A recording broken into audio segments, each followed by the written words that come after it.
Check, check, check. All right. Now is it working? All right. Sounds good. All right. We are going to get started here. Welcome, guys. I'm glad to see that we're all here. And I'm excited for this discussion tonight.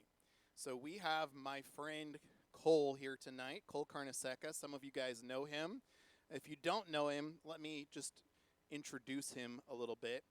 I met Cole when he was part of our high school youth group at a church I was serving at.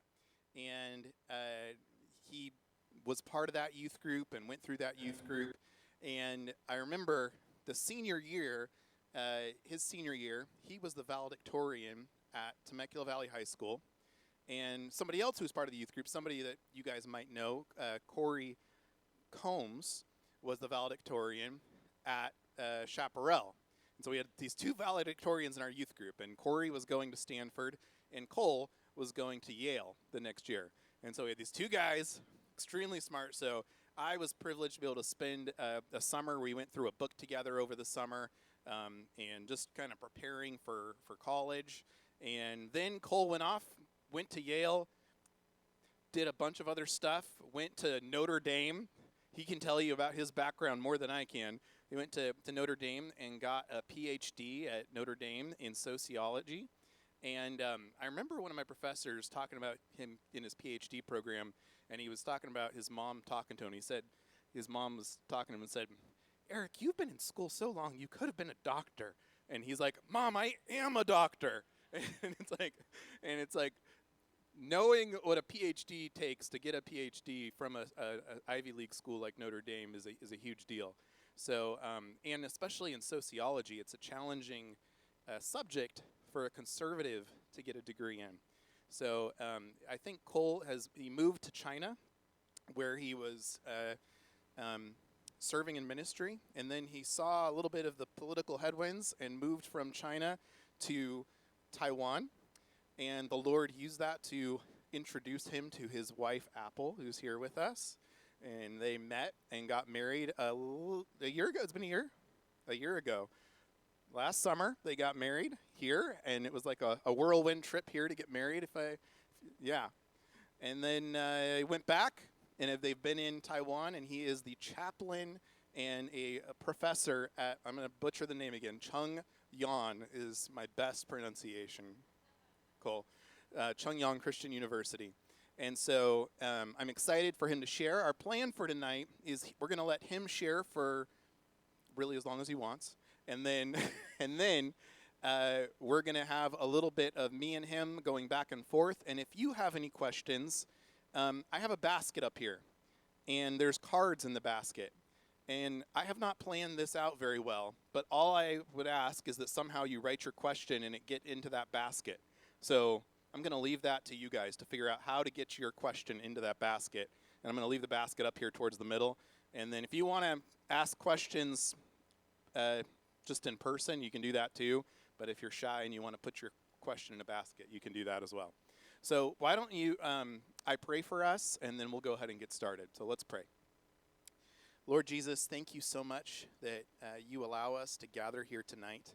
And thank you that you have gifted us, Lord, with your word that teaches us who you are and shapes our minds. We know, Lord, that you call us to be transformed by the renewal of our minds. And God, I pray that tonight would serve to further that in each of us. Pray that you'd help us to be thoughtful and to just really consider your call in our lives. And I pray that you just use tonight for your glory and for your honor. In Jesus' name, amen.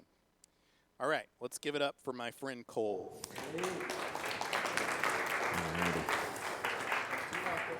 Yeah, let's go ahead and use that. Ooh, am I a little loud? Am I all right? Fantastic. Nigel, thank you very much for or Nathaniel. I realized the other day, I don't know why we call you Nige. Looking all the way back, it never did. But thank you very much for the introduction. I do realize that some of you know me, some of you have probably known me or have known my father and the family for quite a while. We've been in the area for years now. And I'm actually kind of an old friend of Temecula Hills even. Meeting a few people on Sunday was trying to explain, it's like, yes, I've been here before, but it's so long ago, I don't know if it really counts. It was back when we were at the golf course and years and years and years ago.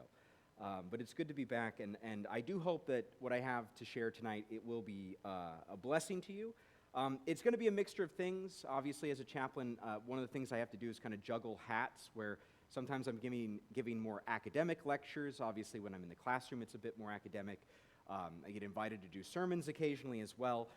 This one's going to be kind of like a little bit in between, not quite sermon, not quite academic lecture, more just observations, things I'm thinking about. And I do really hope that it can be more of a discussion. I am hoping to learn quite a bit from you guys as well, not only because, we all have something to contribute to this whole process of being Christians, of the Christian life, but also because I've been gone so long from the United States that I miss things. It's been a while, so it would be good to hear kind of what people, what all of you think and have experienced, the questions you have, and the things on your mind.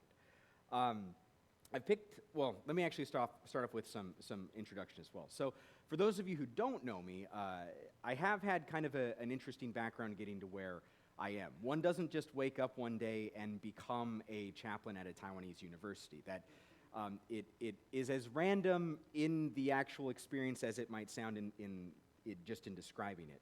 But I did, after being in high school here, my family's lived in the area for most of my life. I think we moved here in '89, so we've been here a long time. We used to have to drive from Murrieta to Temecula to get to a grocery store that long ago. So, but I did my undergraduate work at Yale.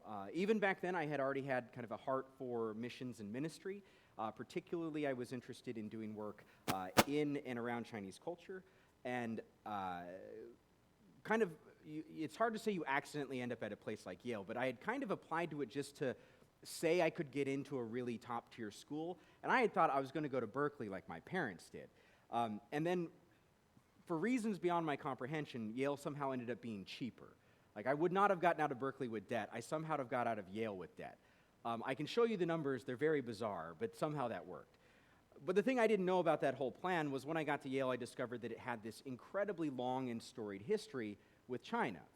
Some of the best Chinese researchers, some of the best Chinese language teachers, and it had a campus crusade group that specifically was focused on ministry in China. So I had kind of found like the perfect place.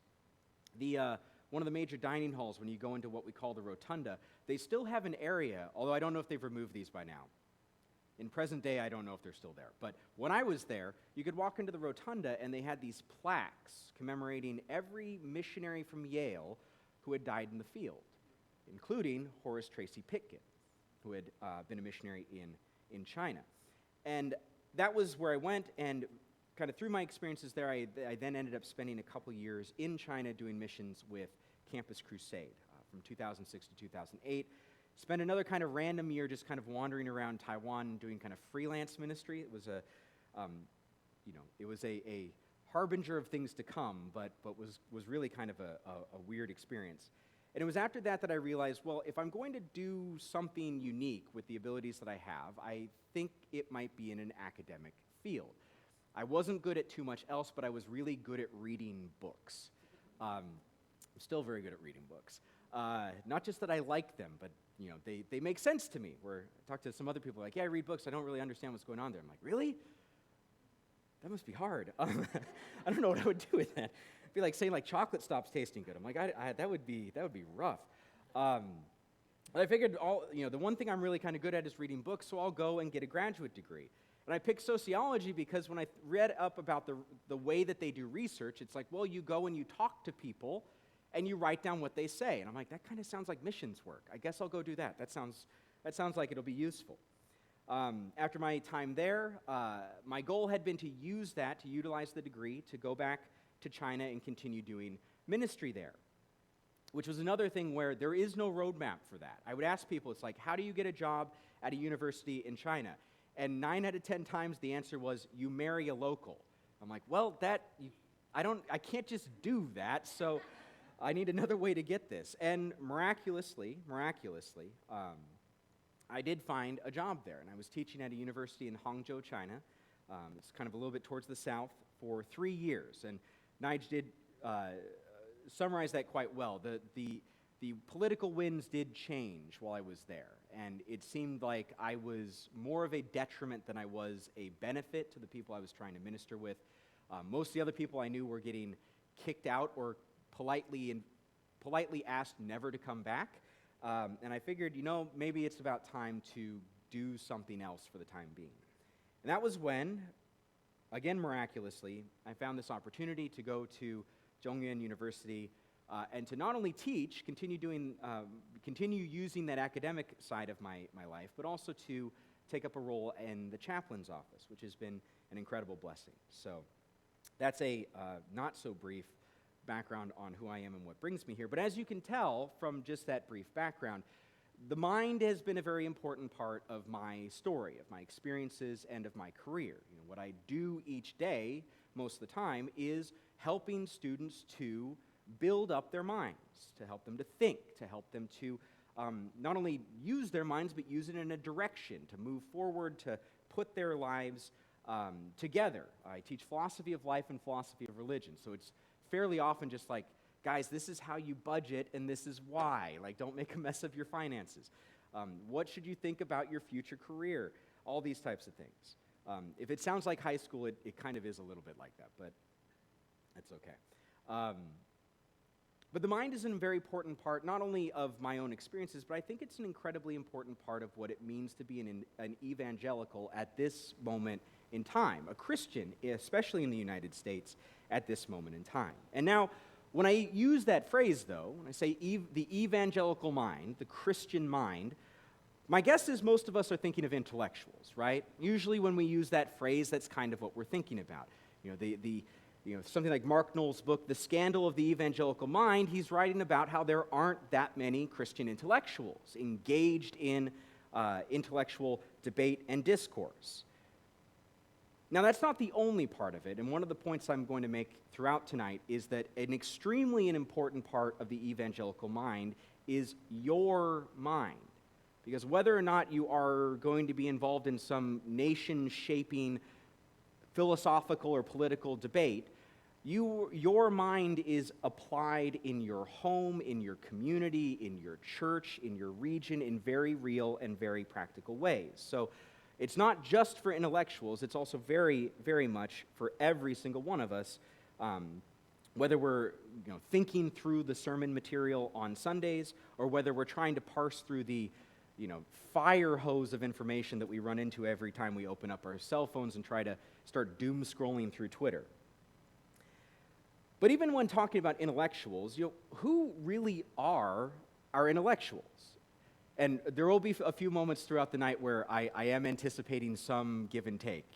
Most of the time I'm teaching in class, so I do crave some of the feedback. But when you think of like a Christian intellectual, who do you think of? C.S. Lewis. All right. I think that's one many of us would probably think of. Lewis is definitely a good one. Who else would we think of? A Christian intellectual. Tim Keller. William Lane Craig.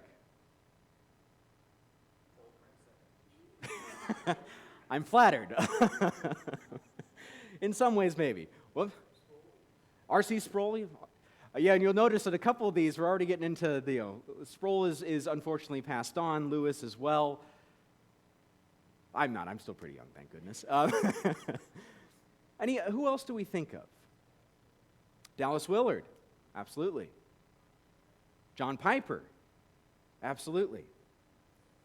In prepping for this, I pulled up this old list of the 25 most influential evangelicals, and this was put together around the time that George Bush Jr., is that G.W. Bush, that's right. I always mix up which one had the extra syllable, or the extra letter in there. So around I think it was like 2004 was when this article came out. And looking through the list, it was an interesting collection of names. Some are no longer with us. Some have kind of fallen out of that category, either because they're pretty obviously no longer evangelical, or they have done things that would make us a little bit more hesitant about claiming them as leaders of the movement. for all different kinds of reasons.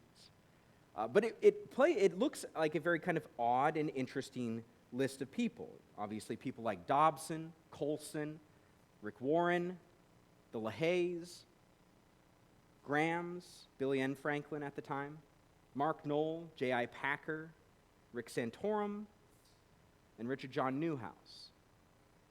So some interesting lists of names. And at the same time, I've been reading through this interesting history of evangelicalism, and when it gets to the point of the thinkers of the Christian right movement during the 80s, it only listed two. It was trying to keep very mainstream, but it mentions Rushdoony, who, if you've never heard the name before, if you've ever heard of Dominion theology or Christian Reconstructionism, that's the guy it originally came from, and Francis Schaeffer. These were the minds behind that movement in a lot of ways. But it only listed two. I remember looking at that, and I was kind of flabbergasted, so I turned to my dad, I'm like, that seems odd. He's like, well, honestly, at the time, that's what it was. Those were the minds. Now, obviously, there were political activists and figures at the front of the movement, but that was kind of what it is. And this is a bit of the problem that we're going to run into on the intellectual side of this, is who do we actually look to as intellectuals? And of course, at this moment in time, one of the other questions that will come up is, why do we look to them at all? Have our intellectuals, have our experts, that's usually the word we run into, really performed in the ways that we would have hoped they would? And this is obviously on what we would call the production side of the mind. These are people who are producing ideas. They're not the only minds involved, but when we talk about intellectuals, what we're thinking of are people who come up with ideas that are going to shape or form or push evangelical thought in a new direction. When we think of people like some of the names everyone mentioned, Piper's certainly, with things that he wrote about and talked about, pushed evangelicalism in a new direction. Keller, similarly, although a lot of Keller's power was kind of saying old things again in a new way that people actually could understand, which is useful, because Lewis did the same type of thing, but a lot of times people will pick up one of Lewis's books and be like, this is kind of dense. This is not necessarily easy reading. So we're looking at a production side of this, and we do need that sometimes. When we look to our intellectuals, what we're hoping for are people who can help give us explanations and commentary. And this can be about a wide variety of things, right? It's not only explaining political events or cultural movements or new ideas that are coming out of academia. It may simply be commentary on why or what types of films or books or things are worth reading. People who spend time thinking about the quality of those things and can give you recommendations. And this covers a wide variety of things. Obviously, the ones we're most familiar with, being church-going folk, are biblical explanation and commentary. It's the lifeblood of the church. Intellectualism is built into this whole thing.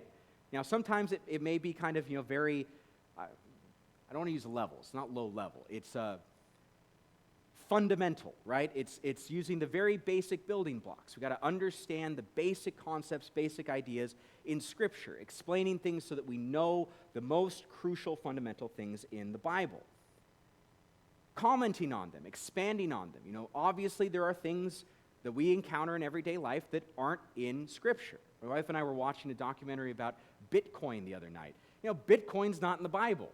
Well, how do we approach this? They're helpful ways of thinking about how the Bible actually speaks into very new technologies or cultural movements. Obviously, cultural commentary, not only understanding what's going on in a cultural movement and explaining it, but then giving commentary on it. How should we respond? Is it as bad as we think? Political commentary, political explanation. What's going on at these political levels? I get this one a lot. Obviously, not only living in Taiwan, but much of my background is in Chinese studies. And I get a lot of questions about what I think about China's current political situation, what's going on between China and Taiwan. Feel free to ask those questions later, too. I don't mind answering them. But political commentary, political explanation, we look to our intellectuals for this. Social, you get the idea, right? There's a lot of these topics that are complicated, complex, and it takes a lot of time and effort to really dig into these things. And that's actually why we need intellectuals. We need experts. I know a lot of us feel right now like maybe we don't need them as much as we thought we did, but we do still need them. Not because we want to just give over to somebody else, all of our thinking processes. That's not the purpose of an intellectual or an expert. But it's the fact that intellectual work is extremely hard and it's incredibly time-consuming. That whole bit about joking about being good at reading books, it takes a long time to read a lot of books, a very long time. It takes even longer to read them and actually understand them, which I don't always do. I also have the same experience where I'll get to the end of the book and be like, wait, what? What did I just read? My dad and I will have those moments where we've both read a book and we're kind of like trying to piece together out of our two broken memories what exactly had gone on in the book we had both read. But intellectual work is incredibly hard and it can be very time-consuming. And that's why we essentially deputize people to do this work. Now, that doesn't mean that we simply give up thinking about it afterward. Obviously, you want to be able to poke at the things that our intellectuals and our experts are saying. But there's a reason that they exist. There's a reason that they exist. And this happens not only, if you're not in an intellectual field and you want to learn something about what's going on in a cultural or political movement or moment in time. This happens even with, academics. I have a couple of friends who are PhDs in literature, and I've read people who will do kind of summary comments on what's going on in the discipline of literature and literary analysis. I am glad those people exist because I know a little bit of the nonsense they talk about, and I really don't want to have to waste brain cells learning about it. It's like this would be painful for me if I had to really read and understand these things. So that there is someone, God bless them, that does that, I am so happy. So this is something we all need. It's the same reason why, if you've ever been around PhD programs, it's the reason why graduate and research assistants exist, because not even professors do all the reading for their own research. They just farm it out to one of the poorly paid research assistants and make them do it. And then you write a nice little summary, and then your professor takes all the credit. I actually didn't have that experience, but I had friends who did, to their eternal bitterness. And the thing we want to keep in mind here is, and what that example also shows, is we have to be a little bit careful about expertise as well.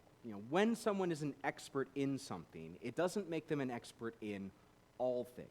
It doesn't even make them an expert in things adjacent to what they study.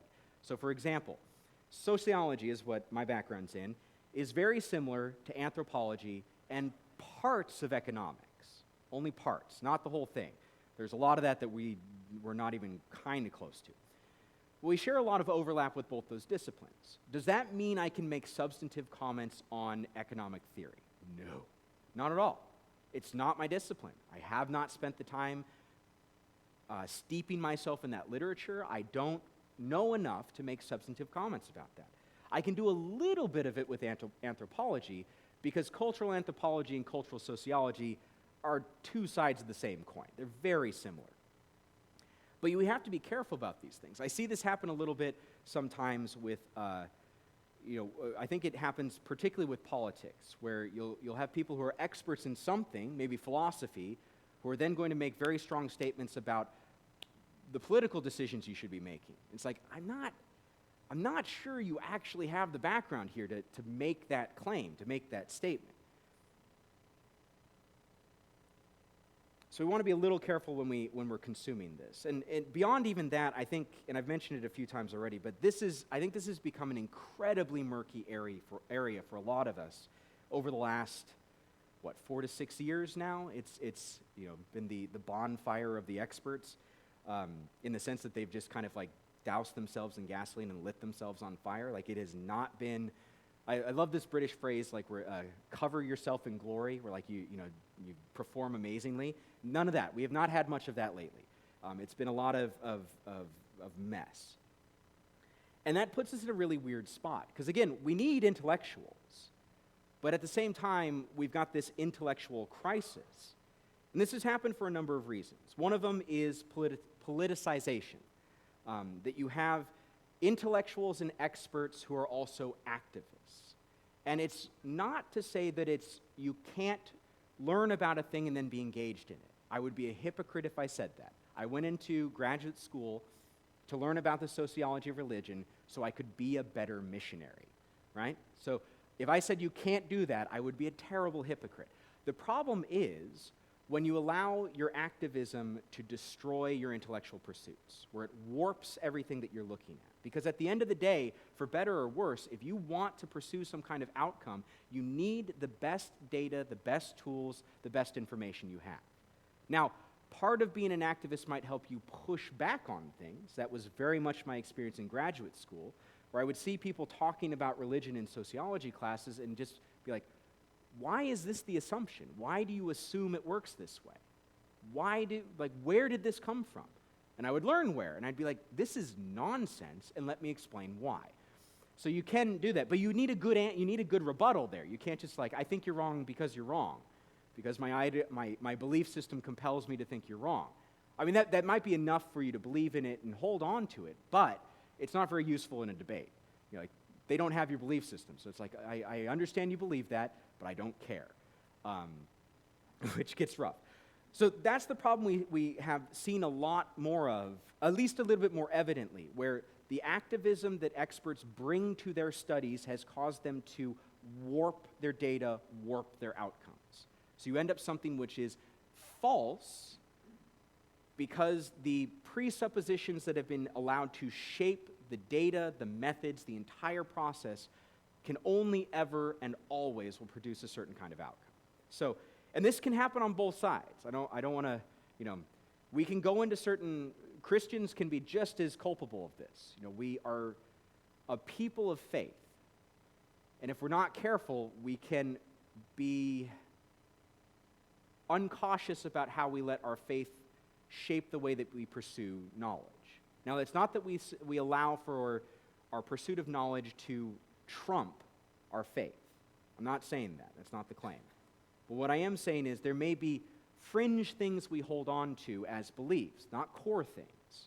Fringe things that then shape the way that we pursue questions, or at least allow us to ignore parts of questions, important parts of them that would be very useful for us if we actually took them seriously. Another reason that we have good, or that intellectuals and the whole system of expertise has become a little murky is that, to be perfectly honest, academia is an incredibly left-leaning institution. Incredibly left-leaning. I had one of my dissertation chair, a man named Christian Smith.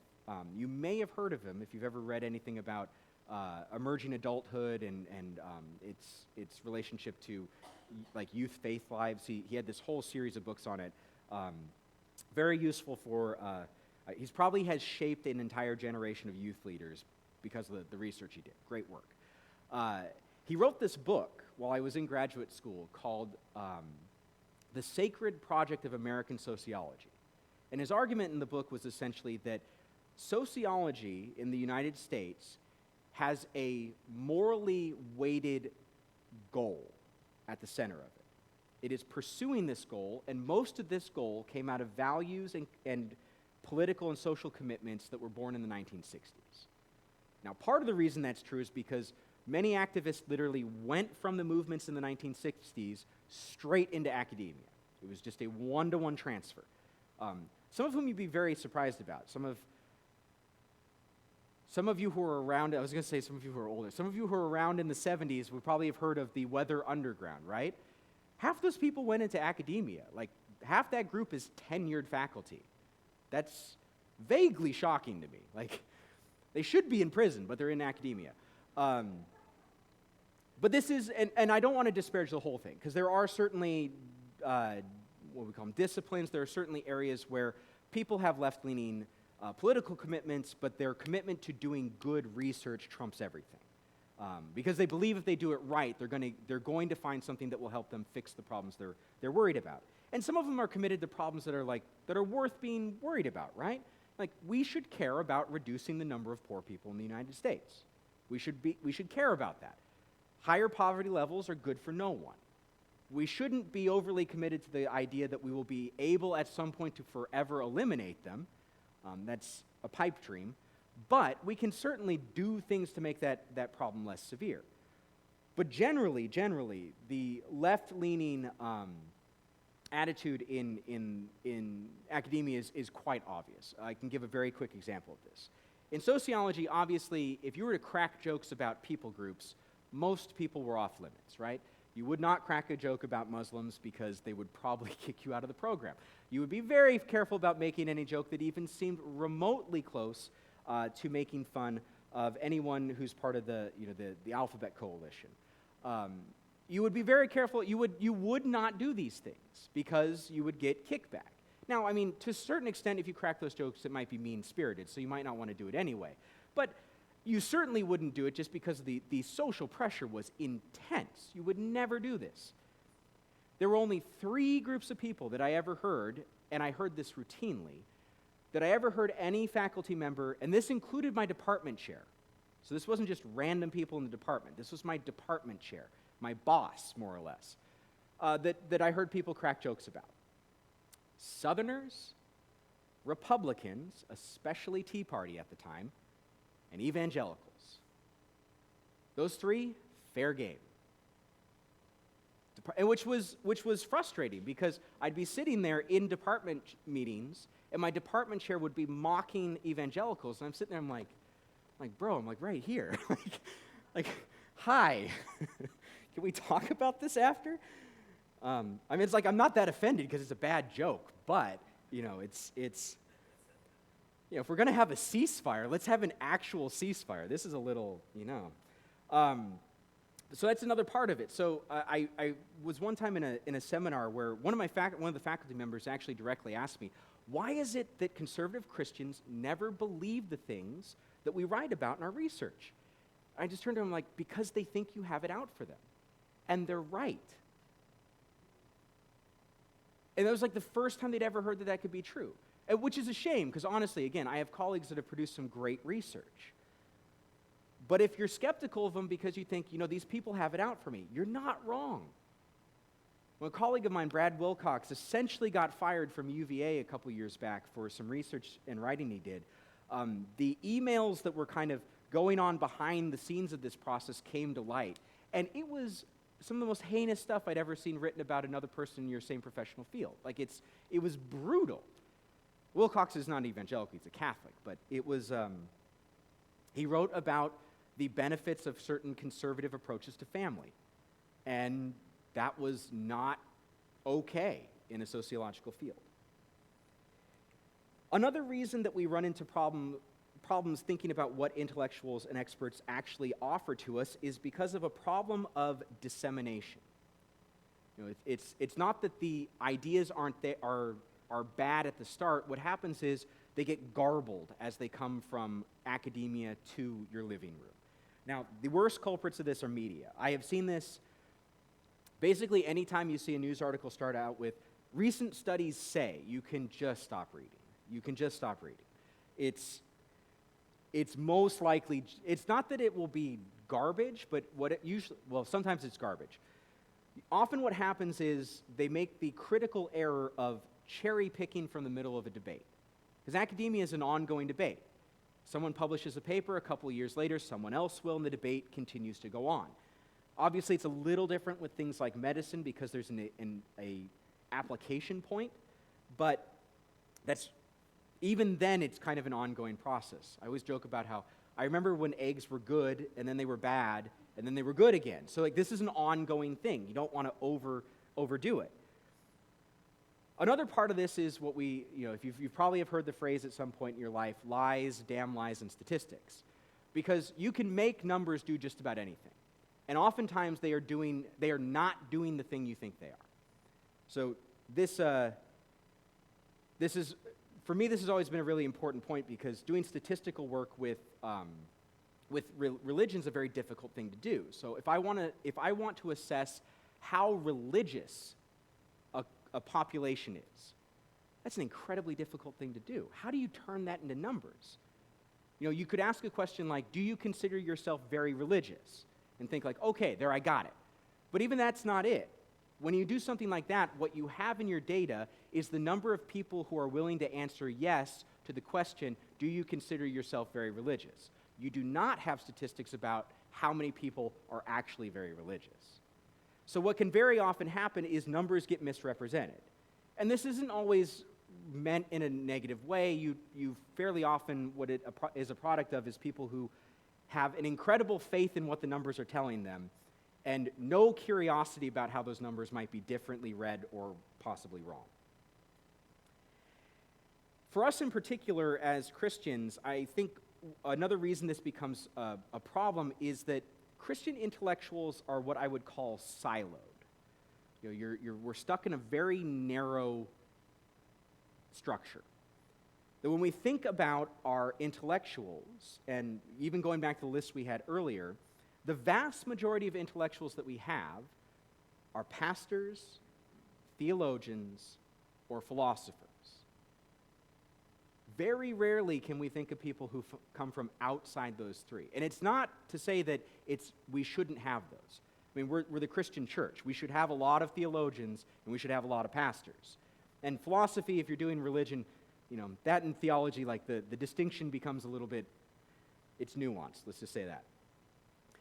The problem is when that's all we have. Now, it's not true that without exception we don't have anyone else. Where I was at Notre Dame, we had a few very great minds that were there at the time. George Marsden, who essentially wrote the book on fundamentalism and Christianity in universities. Alvin Plantinga, many of you have probably heard that name. Not only a great Christian philosopher, but a massive impact on philosophy as a field. Mark Knoll, another fantastic historian, and my advisor, Christian Smith, although he gets an asterisk because by the end he became a Catholic, so I can't really count him as an evangelical intellectual anymore. But certainly much of his work is easily readable and perfectly applicable for us. There are exceptions to this, but the ones that immediately come to mind aren't those people. The ones we most often turn to, the ones with the loudest voices, are usually not those people.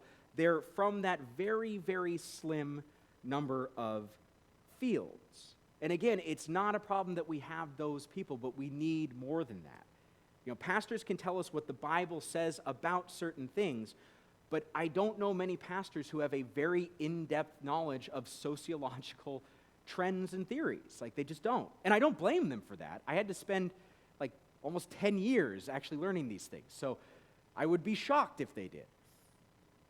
But that's why we need people to do those types of things. We need people in those fields. We need people who think about the world in those ways. Because I know we can think, and I experienced this, that it's hard to be a Christian sociologist. It's a very hard thing to do. The field is not very friendly. It was intimidating trying to find a job, knowing that was probably almost an immediate disqualifier. But sociology is an approach to knowledge. It's a way of thinking about a slice of the human experience. Now, institutionally, it may be one thing, but in terms of what it helps us do is think about how do societies function? How do we think about the way that human interactions can create something beyond just individual interactions? So it's to say that we need people who have those approaches to life and who have steeped themselves in it. Well, this puts us in a bit of a conundrum, right? Our intellectuals may be limited, our experts have kind of embarrassed themselves, but we have to trust somebody. So who do we trust? How do we do this?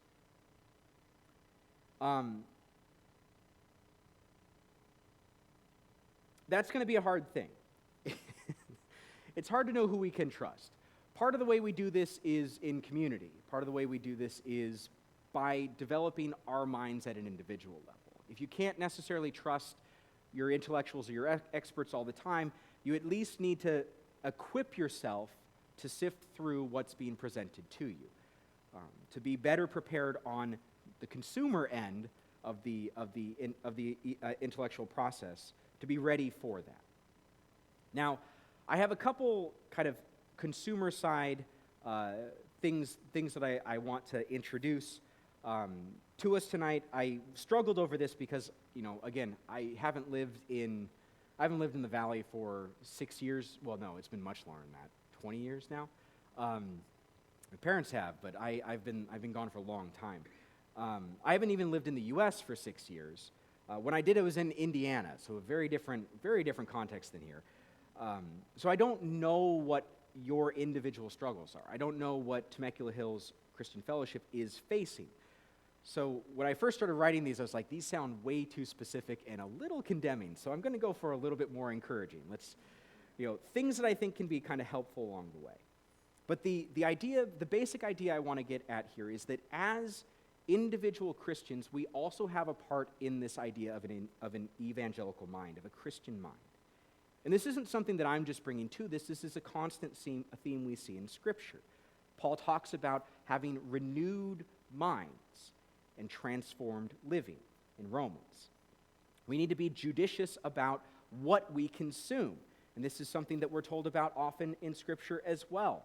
Christ talking about the eyes being the lamp of the body. Now, I'm not entirely sure he's talking about reading information in a text, but the idea still works. And we also want to be careful about things like letting our itching ears, as Paul warns Timothy, cause us to hear things that sound great but aren't going to be edifying. So there's a lot of scriptural warrant to take this seriously at an individual and personal level. So, even as consumers, intellectual consumers, you are all also producers. You consume ideas produced at a kind of professional intellectual level, but you are, in a sense, the intellectuals. You are participants in the life of the mind in your church, in your family, in your community, and beyond. And that might not mean that, very few of us in this room, including me, I might have no greater impact than in very small circles, which if that's, God's will for me, throughout my life, amen and amen. But at least we'll have those impacts on the people around us and in community together. So, I do have some things I want to share. Again, I'm not claiming that you aren't doing these things. If you are, God bless you, keep doing them. I think they're healthy, helpful things for developing the mind. If you aren't yet, it's an encouragement to try these things out. The first one, gather and share good stories. This idea comes a little bit from one of my favorite passages at the end of The Lord of the Rings, where Frodo's about ready to leave, and Sam is distraught at the idea of his best friend forever leaving him. Well, not forever, but he didn't know that at the time. And what Frodo does is he gives him a book.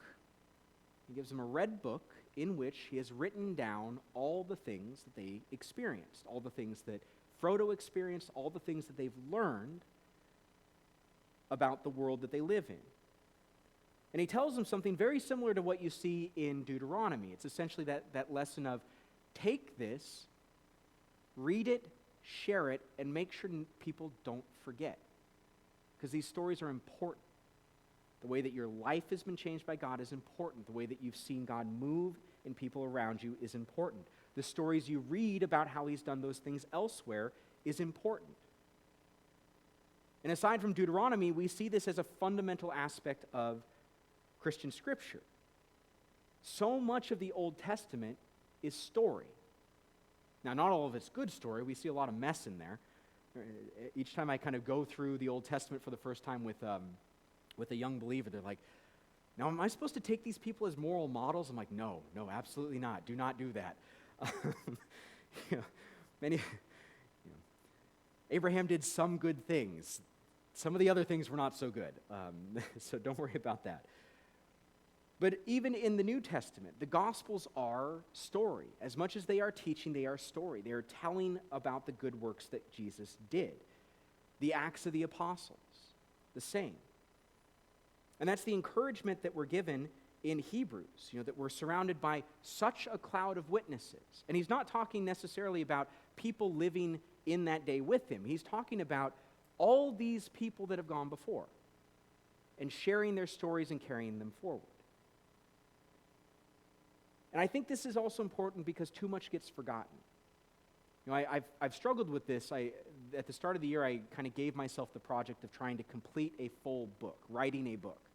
I can't think of what to write about, because every time I start writing something, I'm like, yeah, but someone's written this, and I can't improve on this. But fairly often I'll find other people don't know about the book. This is actually one of the gripes I had when I was rereading some of this about Francis Schaeffer, because I remember reading a book of his, and he made some like offhanded comment just like dismissing Soren Kierkegaard. I've read a lot of Kierkegaard, and I love Kierkegaard. He's got some stuff that's not great, but some of the compelling arguments he has for like, you have to be serious about living out your life in front of God. You cannot depend on someone else to be a go-between for you, because at the end of the day, it is going to be you and Christ before the throne. Like, that is powerful stuff. Why does nobody know about this? Well, because he's been dead for 400 years. You know, there's so much that can get forgotten. And we also have things like missionaries, the stories of their lives, church history. There's so much in there that can be part of that red book. But this can also include things like literature and film, right? We can find stories in other places that bring out the best things about the world that God's created. You know, this is one of the things I love about Tolkien, because Tolkien told an incredibly Christian story in the least Christian way ever. Like, there's no allegory in there. I recently read his letters. He hated the idea that anyone would say that he had written an allegory. He fundamentally despised the idea. He's like, I told a good story. That's it. That's all that this was. It's not an allegory for anything. It is what it is. If you put those people in that place, in that time, that's what they do. But when we read it, we see things in there like, this brings joy to my heart. It encourages me. It inspires me. So we can find those types of things and tell those stories as a form of encouragement. Second one, living out a better option. As Christians, we can get pretty good about telling people that the gospel is better than anything else anyone's going to find, right? It can sometimes be a little harder to show them exactly the good that it gives us. And it's there. That good is there in incredibly profound ways. One of my favorite passages in Scripture is in 1 Peter, where Peter is exhorting the church and saying, I want you to live such good lives. I'm paraphrasing, apologize. I want you to live such good lives that they're not going to stop hating you, but at least they're going to say, you know what, they're really good people, but I hate them. Like that would be a great thing. It's like they care for the poor, but I hate them. Like, they live moral lives, contributing to the community, but I hate them. That's the type of thing we want to show. We want to show that there's something to this life of the gospel, in the gospel, that is actually a better option. Elsewhere, Peter talks about having a defense for the hope that you have, right?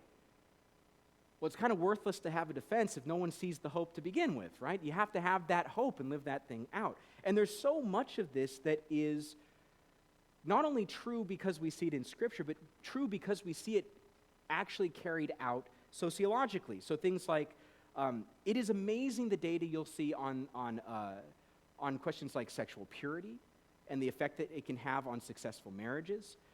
Things like cohabiting and the effect that will have on the success or failure of a marriage later on. The effect of divorce on all those involved. There's this famous story in sociology where, after kind of decades of divorce being kind of a more common aspect of American society, this researcher, I forget the name, this researcher had done some very in-depth work looking at outcomes. So how did this affect kids, the spouses, everyone involved? And of course, when you're talking about statistics, it's not saying every individual case, but statistically, in general, divorce was worse for everyone. No one benefits from it, almost without exception, especially kids. It's brutally hard on kids. So we see these types of things carried out. Another one of my favorites is raising children. One of the most significant impacts on having healthy, functional, successful kids is a stable home, a stable household. That's it. You give kids a stable household, they are significantly more likely to succeed. And all these things are things that we see the biblical principles, and then we see it carried out. So we want to live that better option, because then that gives us a chance where people will look over, I hate the Francis of Assisi quote, where it's what is it, preach the gospel everywhere, and if you have to use words, I can't stand it, because you always have to use words. But there is something to the idea that when people are cynical about the faith, you want to give them evidence that they can't deny, right? They can't deny a changed life. They can't deny it. They may want to, but you can't. Number 3, don't wait for others to do the work. I think part of what happens with this distinction we can sometimes fall into, where there's the intellectual and then there's me in the pews. There's the pastor and then there's me in the congregation, is that we can also start to think, and even in the existence of experts and intellectuals as a whole, is there's someone else, this is someone else's job. Someone else is going to take care of this. I don't have to do it. And as we've seen, the someone else taking care of it might not be doing as good a job as you think. This is something that has kind of blew my mind, like the further I got out, although I haven't gotten very far. When you mentioned the joke about like being in school long enough to become a doctor, I have never, since I was 5 years old, I have never not been out of school. Even when I was doing missions work, I was at a university. So it's like I've never not been on school. So my experience of the wider world is a little bit limited in that sense. But and I've totally thrown myself off now with that little anecdote. Oh, but because you'll be surprised that fairly often the people doing things out there, politics, school board, leading movements, all this stuff, it's not because they're more capable or they're more intelligent or whatever it is. It's simply because they went and did it. This was true of PhDs. Like, if you have a PhD, it does not mean you are smarter. It just means you were really, really committed. That's all it means. Some of the people I knew in graduate school who did the best in the program, the only reason they did that, they weren't necessarily smarter than us. I used to make fun of, not to his face, I was a little bit more Christian than that. I'd make fun of him in private, because he would come to meetings and stuff, and he would try to like contribute to a debate, and we're just like, dude, like what? Like, I know where you got that idea. It was from class yesterday, but you didn't even remember it right. Like, what happened? But he was so persistent. And then he got a job at one of the best universities in the United States. So it's just like, okay, well, clearly he knows something I don't. There's one way in which he's clearly smarter than I am. But fairly often it's because we don't get involved. We don't do the work to take that on. And there's a million reasons for this. I know that for many people, like my sister's in this category. If I were to tell my sister, you need to go out and get involved politically, she would just laugh at me. She's got a job, her husband just opened up a business, and she's got 2 small kids. She has no time for that nonsense. That's not going to happen. But you might have time for something like that. And it could be in a variety of different ways. But that's not only about things like roles in church or political activism or anything like that. It's also the simple idea that there are things in life that we have to build or that we have to maintain. And often, if we don't step up and do it, no one will, and it will die. This can be true of things like rituals, traditions, culture more generally for a community or a place that you're a part of. I was watching one of those like travel and eat type of shows. Was it Somebody Feed Phil? I don't know. Okay, anyway. And one of the places they stopped by, they were talking about someone, we need to make a point of saving this type of cooking culture. And it was where they had these small stalls and would make food, and it was really cheap and great, and everyone would go there to eat. But it was clearly not economically, people who cook in that way, like little stalls, really quick food, selling it for really cheap, you don't make much money. It's like the reason they're going to die out is no young person is going to want to do that. That's way too hard. That's hard work for very little money. Try to convince someone to do that. Like, we should have a government thing do this. It's like, that's not going to work. But fairly often, the things we want to continue in life, if it's something like a parade in town, if it's a church event, that if we don't do it, if you don't do it, no one will, and it'll disappear. If you wait around for someone else to do it, you may find that it's no longer there. And this is a phrase that I kind of got. I don't know really how to a word I got when I was first starting out again or when I was starting out in the chaplain's office, was this idea of build, don't break. It's really easy to break things. And we get that impulse, we want to be out there like, I want to protest and tear something down. That's really easy to do. Tearing stuff down is super easy, as we have witnessed the last couple of years. Building things is much, much harder. Building things that will endure is extremely hard. But it's something that really is important. But being involved also can lead to a little bit of hubris, which is why the fourth thing is that in all these things we need humility. And I say this as an intellectual. Nothing is more terrifying than when you get into a PhD program and you start realizing just how much you're going to have to learn. And you look at the rows and rows of books, the long lists of readings, and you're like, there is no way I'm ever going to learn this all.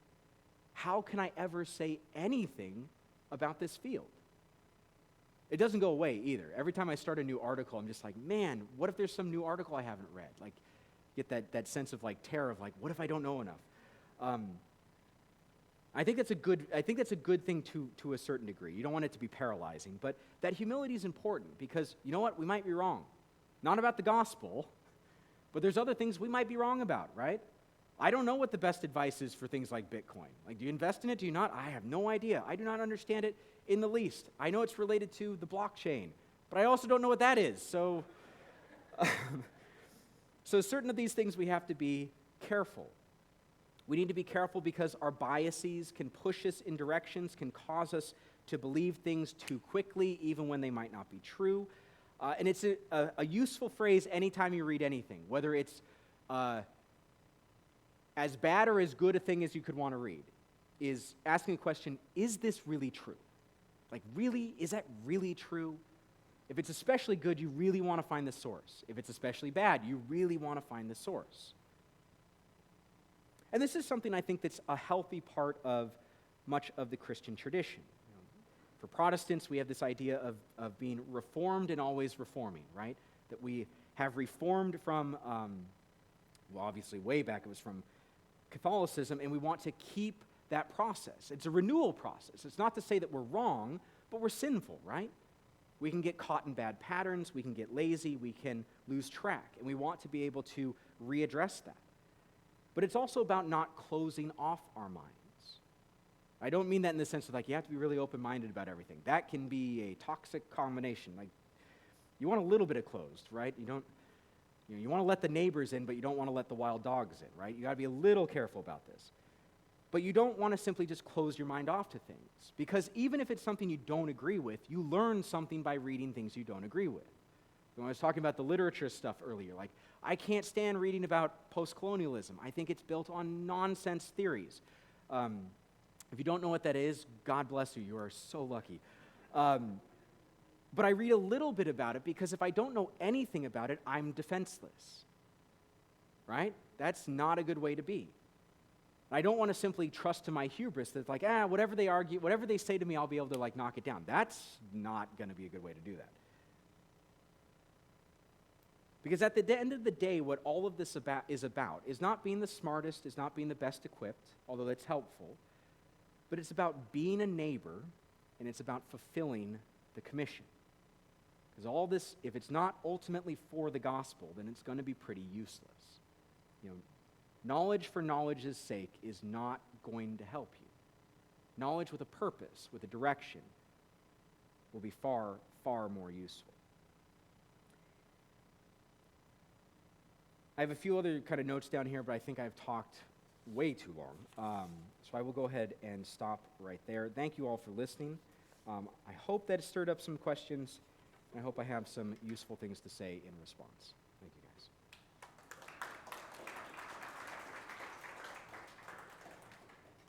All right.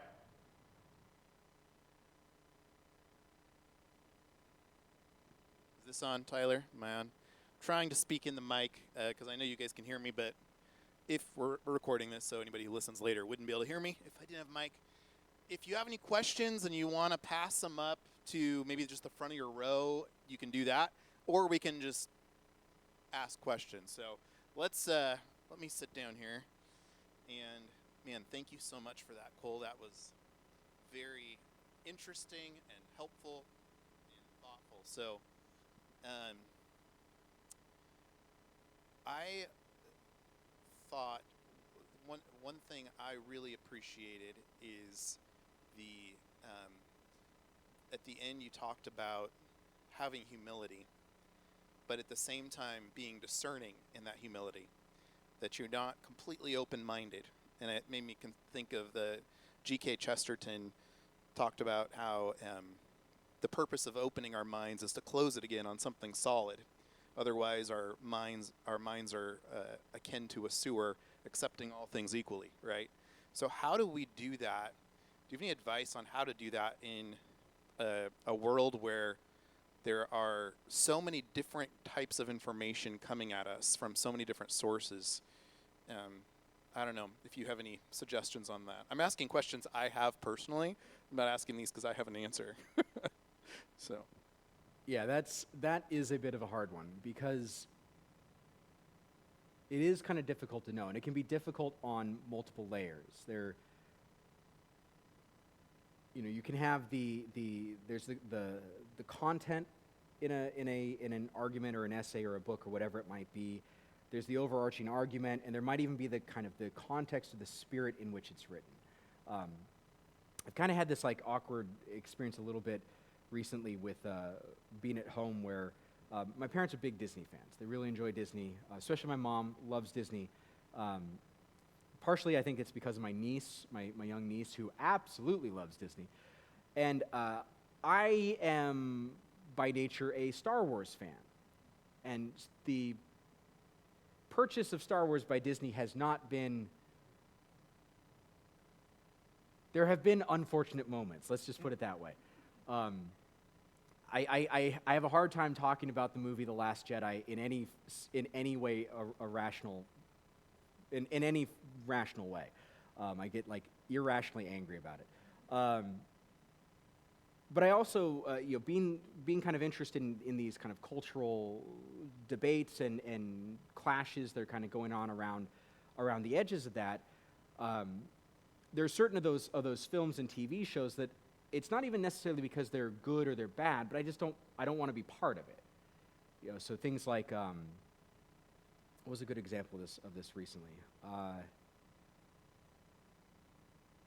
Like what was it, the new Doctor Strange film? Like I don't really have a burning desire to see it because at least from what I've heard about it, I've kind of found a few cultural commentators who I trust. I don't know if I would share them in a church context because one of them in particular can be rather foul-mouthed.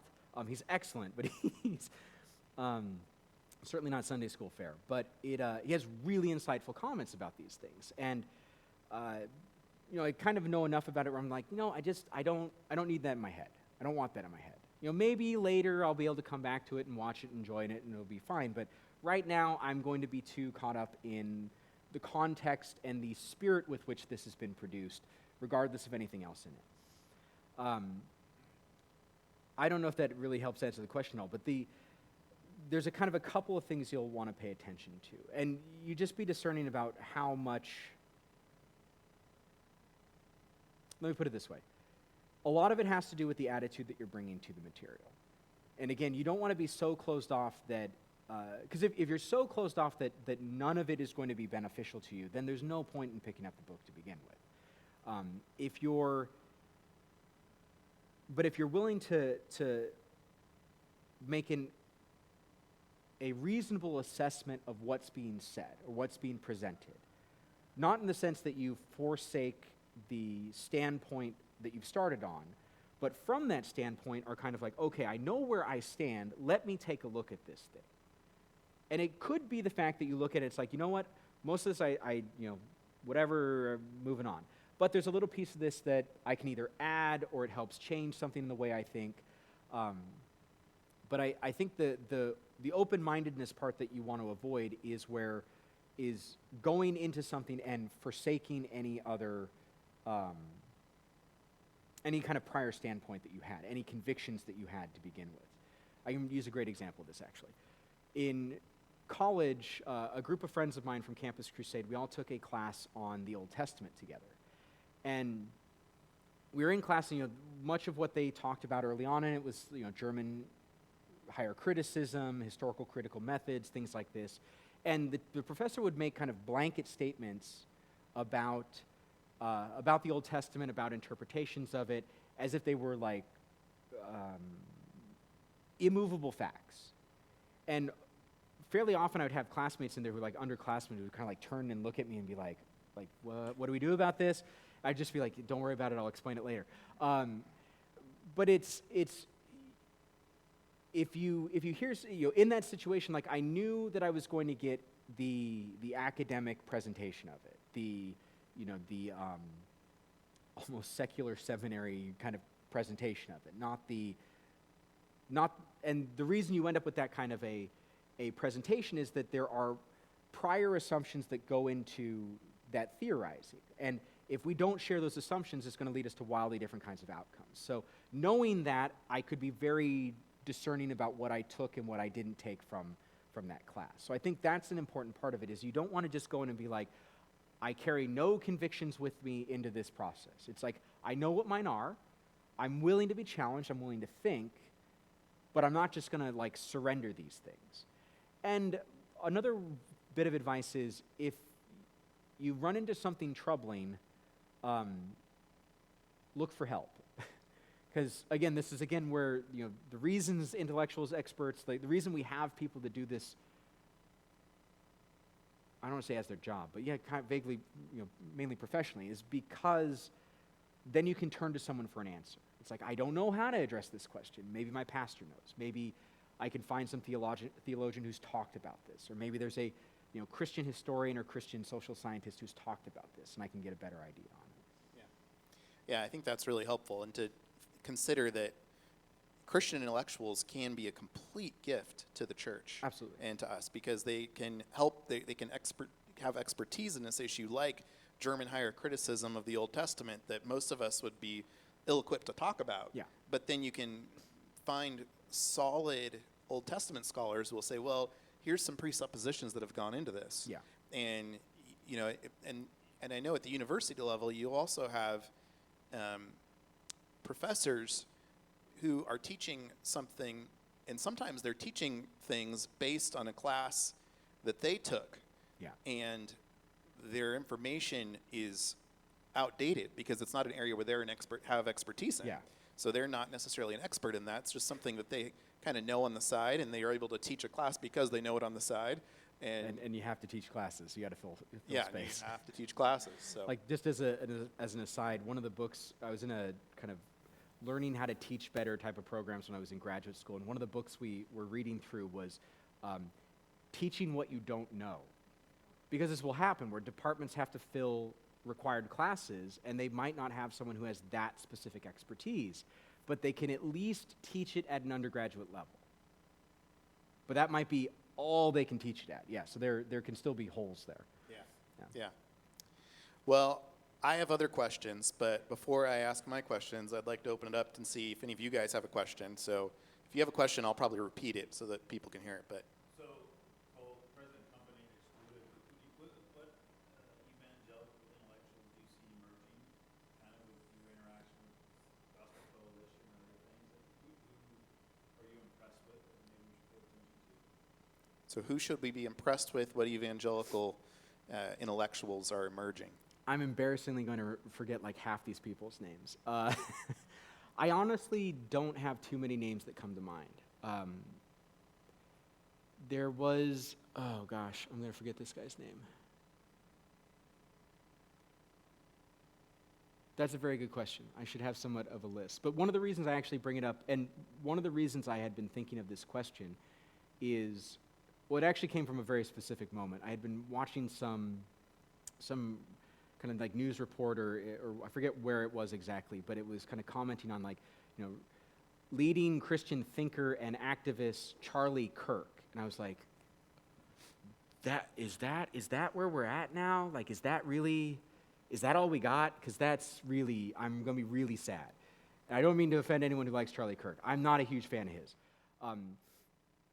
Political activism I don't even look at, but in terms of like arguments he makes, I'm like, these are weak. These are really, really weak.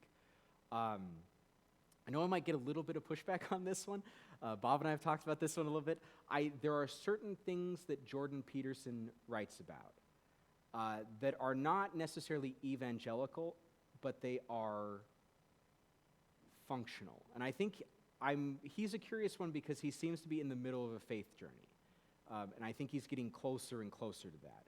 But especially when he talks directly about religion, you want to be careful because he more goes into the like, this is primarily mythology, and mythology does X, Y, Z. You want to be careful about that stuff. But in terms of things he says about like taking on responsibility and identifying the things in life that are weighty and heavy and engaging with them anyway, I find parts of that very helpful. There are a small handful of them, but the problem is I think we're kind of right at this cusp where there's a few names that, and this is why I can't remember them, where they're kind of like, they're just kind of getting there, but aren't quite there yet. Sadly, more often than not, I end up reading people from outside of it. So Brad Wilcox writing on family is great, but he writes specifically about the sociology of the family. He had this great book called Soft Patriarchs, where he talks about looking at family structures and like division of roles and tasks within families, how that leads to different levels of satisfaction within the marriage. Really fascinating book, really good research. Chris Smith's stuff is honestly quite good. It's really quite good. He did become a Catholic somewhat later in life, but for most of his career, he was a evangelical Protestant. So a lot of his research is really, really good. Less in terms of like Christian Smith. Yeah. And he's at Notre Dame. I believe he popularized the term moral therapeutic deism. Is yes, that right? That's him. If you've heard of moral therapeutic deism, that's him. He writes a lot in emergent adulthood. He's got a series of books. They did a panel study looking at this group of students when they were, I think, early teen all the way up until late, mid-30s maybe, just kind of looking at their transition through that process. He's got a recent one on religion in the family that I haven't read yet, but I've heard enough from him that like his kind of catchphrase with that is parents are the first pastor. Like your parents are the primary pastor for your kids, because over and over again in sociological research we find that far and beyond anything else, the biggest impact on whether or not children remain religious later on in life is parents. And particularly whether you talk to your kids. I don't just mean like talking, but like whether you actually articulate your faith around your children. So he's another good one. But he's also getting kind of a little bit towards late in career. Beyond that, not too many. But part of this thought process was I was concerned by how few of them I saw, and that worried me a little bit. There are certainly some great ones in theology and in pastoral ministry. Like I've got a good friend of mine who was the editor at TGC and is now a pastor at a church in Virginia. Where's Matt? I think it's in Virginia. He's starting to put together a few books on ministry and commentaries. He had a commentary on Timothy. So I think there are some younger ones, but outside of that silo, I don't really know. And if they're in the silo, I don't read as much of them, just because it's not really my field. I don't know if what you think about this, but I feel like it's harder to identify who the emerging thought leaders are than it is who the current thought leaders are. Yeah. And you can certainly identify a lot of current thought leaders, but there's also a generation of people who are they're like you say, towards the end of their career in a lot of ways. Yeah. And so some of the people that we named, Alvin Plantinga, or certainly is a thought leader but he's retired at the end of it. Yeah. And so it's more difficult to kind of say who are they, because they're kind of in process, and that can be a more difficult thing to identify. Well, and with the young ones, I'm also a little cautious, just because my general sense is there's also this kind of fragmenting that's going on right now, especially amongst evangelical thinkers, where like I've seen this a lot with people I was friends with people from my Christian community when I was in college where there are very few things we agree on anymore. Maybe outside of like the core message of the gospel, but like politically, socially, culturally, we are like way on different pages. So I would be hesitant because even if I've read one good thing, I don't know if I know enough about any of them to say like, yeah, these guys, like, I endorse this person. Go off and read them. But yeah, I know it's only a half answer, but I can try to I'll go back and look at some stuff. Maybe I'll send it on to Nige to hand out later. He can call me Nige. Nobody else is allowed to call me Nige. Bob. I'm kind of at this point where I can't not call you it either. It's I know. weird. It's really I know. weird. All right. Other questions? Why is it that other faith traditions, like the Catholic faith traditions, why is it so notably intellectual? I mean, when people say, oh yeah, but those guys are evangelicals. I mean, this is the Catholic intellectual tradition. Yeah. These people, there's just a preponderance of people that are Catholic intellectuals. Why is that? So why are there other faith traditions like Catholicism has so many intellectuals, whereas evangelicals tend to maybe not have as many? Is the question. Like you, I feel like you, it's a little frustrating that there really are very few evangelical intellectuals now you can True. identify. True. You have to kind of go back, to some of John Evangelicals kind of stuff and some of the other older, Yeah. philosophical, theological type people. Why is that? Well, I think there's a couple reasons. One is that evangelicalism, as we think about it and talk about it today, is kind of new. So when we look back, like there are people we can certainly identify as the historical precedents for what we know as evangelicalism now. Obviously, like you mentioned, certainly large swaths of the Puritan movement, parts of like the Pietist movement. Very certainly large chunks of the fundamentalist movement are precursors to evangelicalism. But at the same time, fundamentalists were fundamentalists, and evangelicals are something different. And in many ways, contemporary evangelicalism is a bit of a new thing.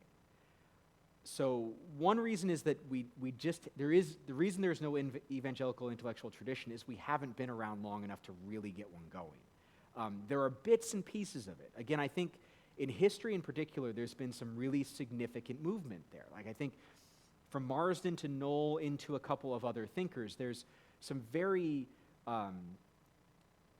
some very powerful impact that tradition has had. I was laughing reading this book called The Evangelicals by Frances Fitzgerald. Pretty good book. Sticks pretty down the middle in the way that she writes about the emergence of evangelicalism.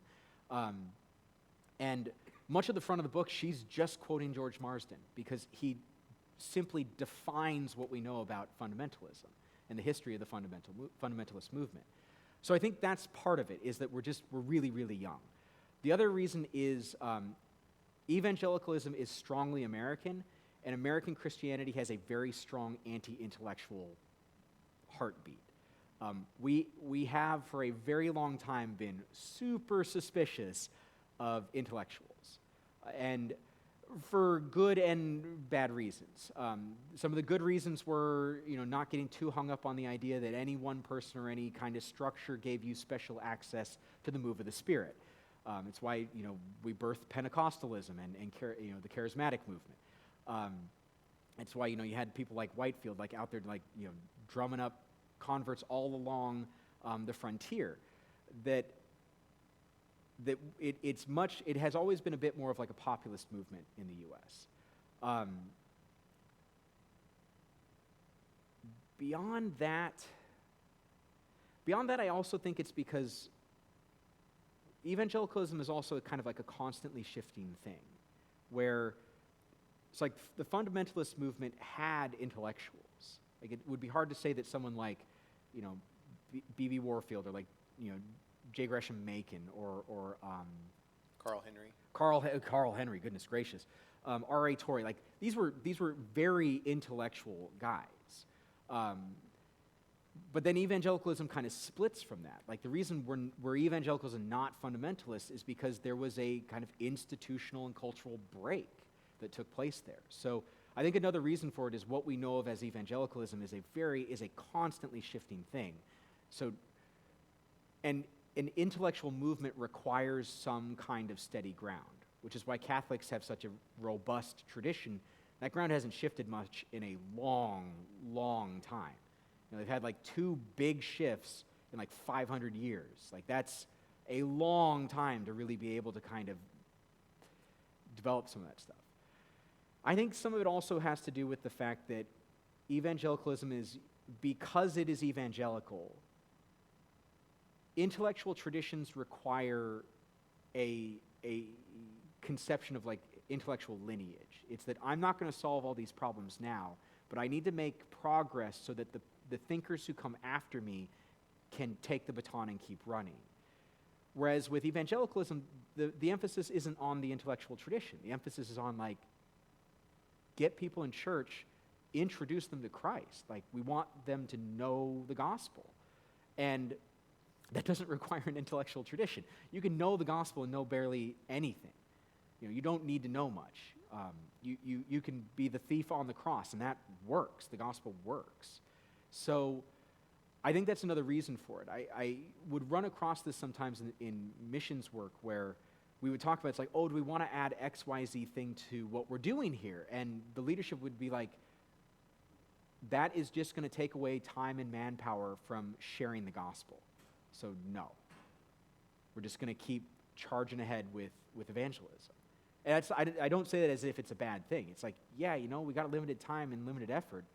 And where we were, it's like, yeah, let's just keep charging along with that, because even some of the things we did on the side like didn't work. Like we had a group that got very into the Andy Crouch like transform culture thing, and that was a dud. That went absolutely nowhere. But I think it might be helpful just to define evangelical, because we're talking about that word a lot. yeah, And you know, a definition I've heard and read about that I'm curious your take on. It's kind of that you can have.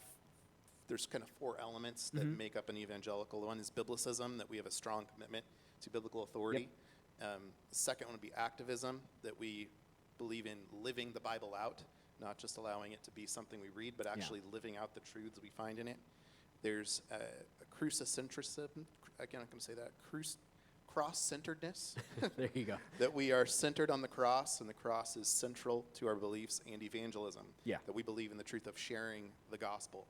And so if those 4 kind of elements would be what defines evangelical. Is that a good definition? That's that I wouldn't deviate from that too much. Like Okay. the biblicism, especially the biblicism and the emphasis on evangelism are huge parts of it. And yes, definitely the cross-centeredness is a huge part of it. The activism can kind of come and go from place to place, but those other 3 are those are pretty core. And statistically, that's usually what we measure for. And just going back to that question, I know you mentioned this book, The Scandal of the Evangelical Mind by Mark Knoll, who's a historian and writes about why the evangelical mind is not as developed as maybe it should be. Yes. But do you think this is a good assessment of maybe answering that question in a little bit more depth, or what do you? I think it is. It's been a while since I've read it. I remember the tagline was that the scandal of the evangelical mind is that there is no evangelical mind, which Right. is a little strong, but a little strong. But I mean, most of the stuff that from what I remember in his argument, it's very similar to what I kind of recapitulated. Is the anti-intellectual strain, which is kind of an American thing. Like we're not like the French, where they get an intellectual and they're like the most celebrated, famous, and wealthy people in the country. Like we just aren't that kind of a country. Even outside of the intellectual community, like who would you identify as like major intellectuals?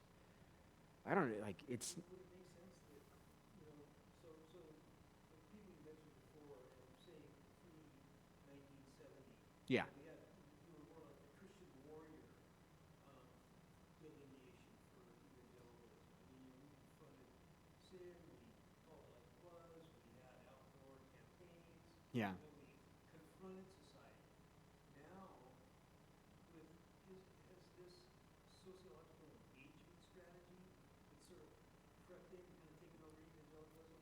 Does that cause us to say, no, we don't want to be offensive, we want to be more pragmatic, we don't want to be as intellectual because that's confrontational? I mean, is that a profitable change? Is it a change at all? I mean, Well, I think parts of those shifts are things that you actually see almost like waves, or not waves, but like pendulum swings. So you had much of like the Jesus movement of the late 70s and the it's like Javerin and the he as opposed to Rick Warren.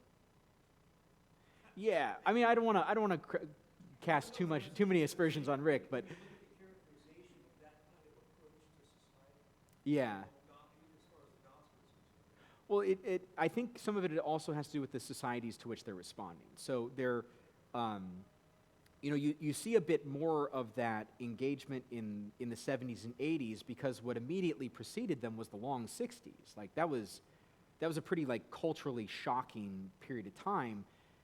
Obviously, some of the stuff that came out of that was good, but there was also a lot of it where it's like, let's throw all of the babies out with the bathwater. Like we need to get rid of the bathwater, but like hold on, guys. Some of this is actually kind of important. So there was that sense of needing to kind of respond. And then you had a smaller version of that with the George Bush presidency as well after Clinton. And then a similar thing with so I think part of it is there's shifting senses of urgency from time to time. Now I think right now that sense of urgency is growing stronger and stronger and stronger because it's pretty easy to look up and see in the news stuff that is distressing, just to use maybe a mild word. And I think that type of a cultural and social context is more likely to inspire a more kind of activist engagement. I think one of the reasons it probably slowed down for a while from during the 90s a bit into the early 2000s is there was that sense in which like it's like, oh, we won. Like we won the cultural engagement. And we got lazy because we didn't really have to fight as much. Like we had an evangelical president, we had the sense in which like whoever the block of voters was going to put themselves behind, we could basically get elected. It still blows my mind looking back to 2008 and like John McCain almost got elected when Republicans had been in charge at the end of one of the most like shocking financial crises we'd had in like a long time. And I'm not even saying that blame-wise. It's like just the way you look when we look historically at elections, whoever's holding the potato when the economic crisis hits usually loses and loses badly.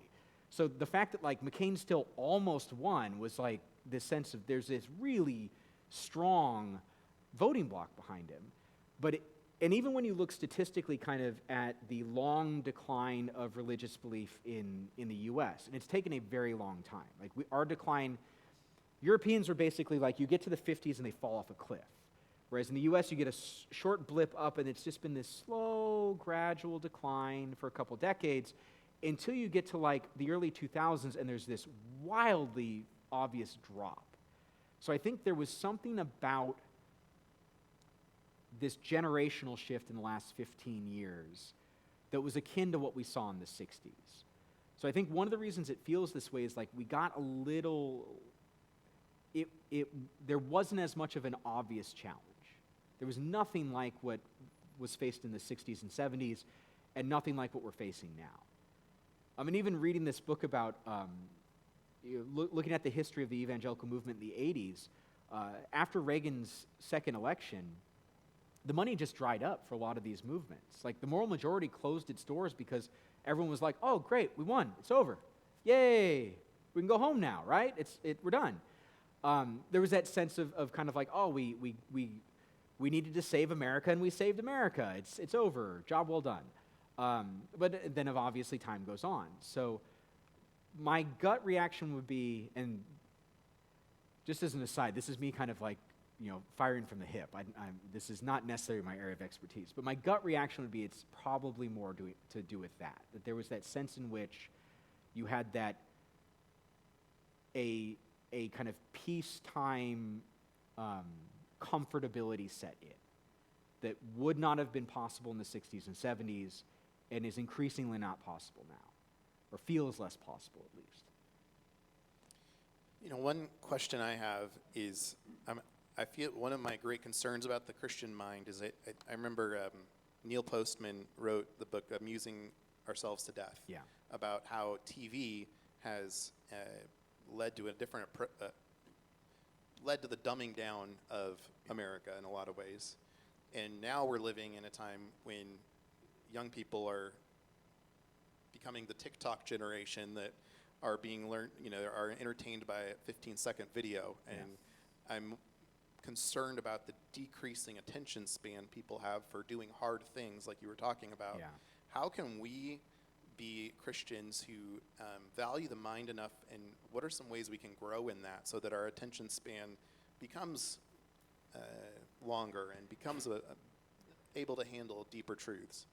Part of it is simply engaging yourself in disciplines that require kind of extended periods of focus. Mm-hmm. So whether you hate it or not, you may just have to pick up a book and like really kind of bang away at it. You don't have to get through many of them over the course of the year, but just work away at one of them for a little bit of time. Another thing I think can be helpful is doing what I called like running something down. So a dangerous thing about the social media environment we live in is not only the decreased attention spans, but that you get blips of information, right? You get this. You see a tweet and you're like, I can't believe they did that. And you're all enraged, and then 3 hours later it turns out like they actually didn't do that. Like that thing never happened. It was like a really well-cropped photo with a really misleading title. That a lot of time I do what I call like running it down, where if I see something and I'm like, this sounds either like odd in a bad or a good sense, kind of in like, this sounds too good to be true or way too bad to be possible. And then wanting to kind of dig into it more and actually try to get the whole context. And I think that's a good habit to develop, is to not stop at it's kind of like the old problem of when you would open up a newspaper, and when you'd read through a newspaper, you actually didn't read the newspaper, you just read all the headlines, and that was it. So in some sense, we're no different than we were. It's just a different medium. But it's a similar type of thing. Like, don't just read the headlines and stop there. You actually need to read what's in the article. And it's a similar thing. It's like, don't just read the one tweet. Don't just look at the one Instagram post.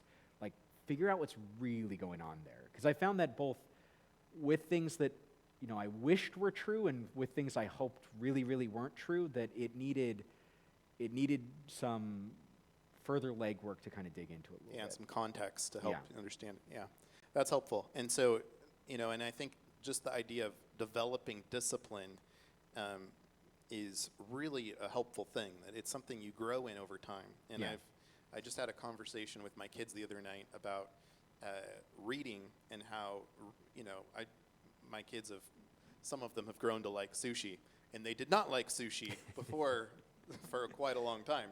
And I tried to explain to them, it's your palate's developed, your appetite is developed, and now you can appreciate something that has a really delicious flavor that you couldn't have appreciated before when you were younger. And it's something that you needed to grow into. And in the same way, learning to enjoy a good book is something that takes some discipline. But once you get to that place, you can enjoy something at a whole different level than you used to be able to enjoy other things. Yeah. So I don't know if you have any comments on that. Well, I think there's an important thing there, because I think with children we often find that it's not really that they don't like a thing, it's that they're not used to it. Mm-hmm. And when they get used to it, they like it better. And a lot of things in life are like that. It's like, do you not like this, or are you just not good at it yet, so it's not as enjoyable? Because many things in life are like that. Like, I'm sure at some point in life I could like dancing. I don't currently like it all that much because I'm terrible at it. And I hate being bad at things. So it's not so much that I dislike dancing, I just dislike being bad at things, and I'm particularly bad at dancing. I'm sure if I got good at it, I would feel very differently about it. But many things are like that. Like, you might not like baseball if you're terrible at it. You probably, and with reading, we don't think of it as a skill that needs development, but it really, really is. It's something that takes a lot of practice to get used to. And it may even be that, there's also like levels. Like I was talking to my dad about this. He wanted to borrow one of copies of Kierkegaard I had at home. And I have two of them there, Purity of Heart and, Fear and Trembling. And he was asking me, like, which one should I start with? He's never read any of them before. My dad's a really smart guy, so it's not that he wouldn't understand them, but Kierkegaard can be particularly dense. And my recommendation was, like, read Purity of Heart, because Fear and Trembling, he is very, very specifically arguing with Hegel. So if you don't know the Hegel, half of this is just going to be opaque. And I don't know the Hegel. I just happened to be reading this in a class, so the professor could explain the Hegel as I was going along through it. So it can even be that type of thing. Like if you pick up a book and you're trying to read, like, if you start out with Al Plantinga, that might not be the best place to begin. He's a philosopher. He's going to write like one. That's going to be really rough reading. Again, it's one of the reasons why I love Keller, because he writes very approachably. A little bit harder than that is obviously Lewis, but even some of Lewis's stuff is very approachable. He's a mid-century Brit, and he writes like a mid-century Brit. So it can take some getting used to. Yeah. But it is that, I think that's a really important thing. It's like I appreciate that you said gather and share good stories, because I think that implies partly that we're doing it in community with others. Yes. And I know personally I found that being part of a group of people reading a book gives me some accountability and gives me some encouragement and understanding to help me grow in that. So that's something I found helpful. Other questions you guys have? Okay, Susan?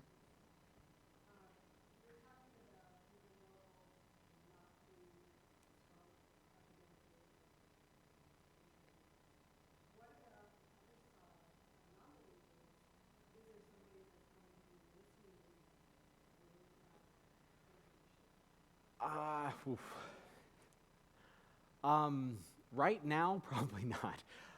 Right now, things are so polarized that, well,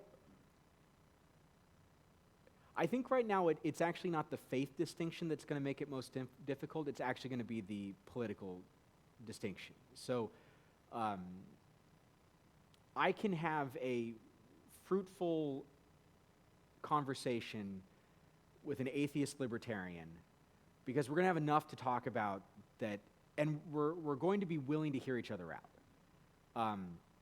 What I mentioned about like the kind of split I see with many of my old friends even from my Yale Christian community, I don't talk to most of them anymore because I can't. Like we can't have a healthy conversation anymore. So I actually think it's not as much the faith part as it is the politics. But the other thing to it is, this is one reason why it's so important to do the thing well.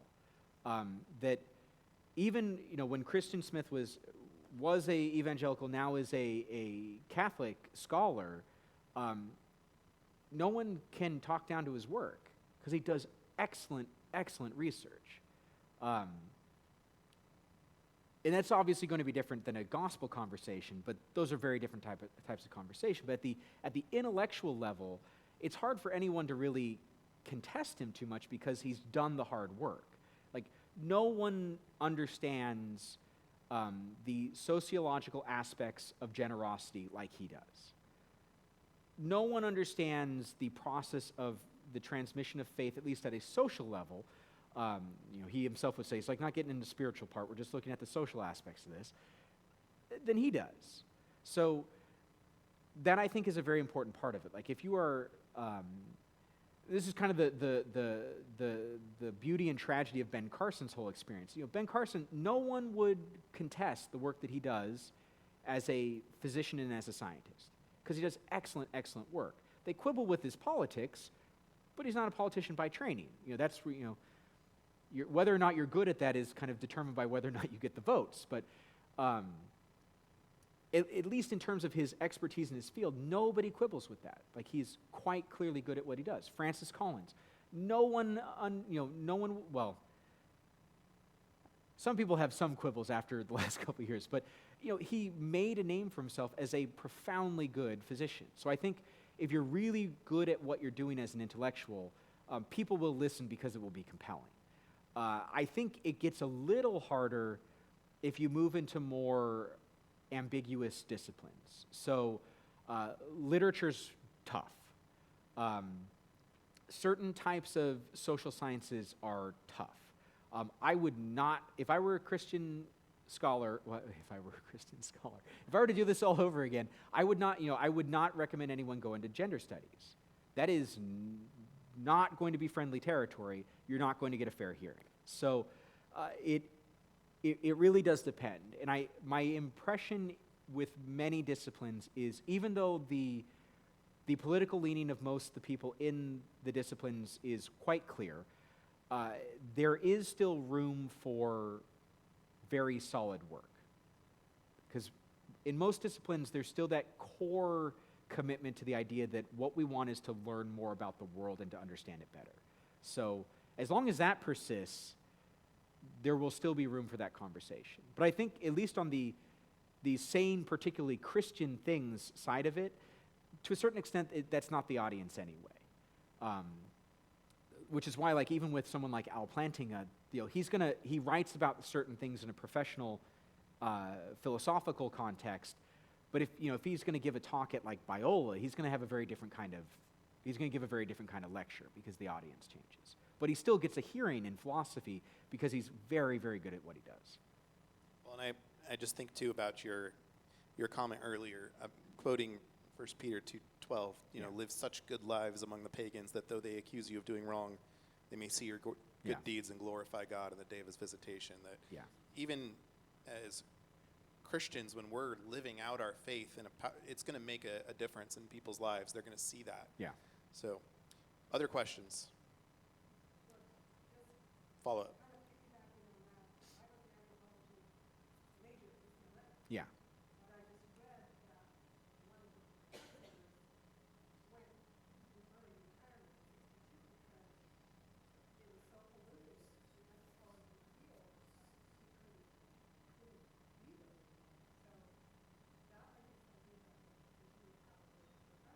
Yeah.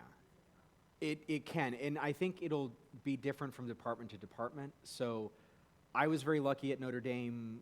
It was a very, very friendly place to do research on sociology religion. It was a fantastic place for it. There are other places where that's still true. And again, with disciplines, it can shift. Anthropology, I was actually talking to an old classmate the other day who is a PhD in anthropology, and we were talking about the differences between sociology and anthropology and how, conversations in sociology, I'd always felt are very different than anthro, where anytime I popped my head into anthropology, you would hear, deconstructionism, post-colonialism, all this type of stuff, and that dominated the field. And I was just like, I don't want anything to do with this because you guys are going to spiral out into absurdity. Like, you can't. In that kind of debate, there's no place to you can't find any firm ground in it. But for better or worse, underlying sociology is still much of a much more like kind of almost Marxist sense. And I don't mean that necessarily in the ideological sense, although that still certainly exists, but much more in the realist, like we're going to look at real, tangible things we can measure at an economic and social level. So like that still dictates much of sociology. So it really does depend on the disciplines. Cultural anthropology is a little bit more unmoored in that sense.